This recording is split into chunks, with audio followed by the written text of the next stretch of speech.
immigrants have made up the foundations of this country. Nevertheless, we do have policy on immigration, and we believe that exit checks should be introduced. So when people come into the country, we have a record, but we don't have a record of them leaving the country.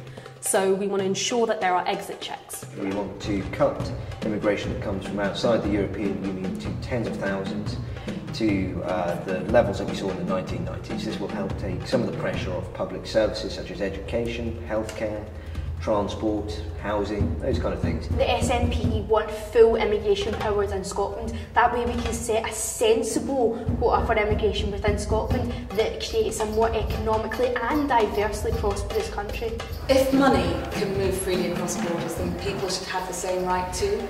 But immigrants and immigration has not caused the economic crisis that our light touch to economic regulation has caused this crisis, and we shouldn't be blaming immigrants. We need to look across the board when someone comes in and see if they can benefit the country as a whole. So looking at their job, if there's say a skill like working in NHS hospitals because we're short on nurses and staff, then they get more points. But if it's something like in the building trade or plumbers where we've already got an oversupply of people, then you get less points. It's about balancing that up and making sure they're the right rounded person to come into this country. They want to tighten border controls by putting more staff on there so that there's no loopholes, nobody can kind of squeeze through in places that they shouldn't be.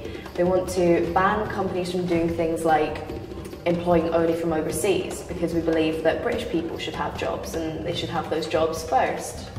Employ people from overseas by all means. We rely on immigration, however, not exploitative kind of systems like owning people from overseas.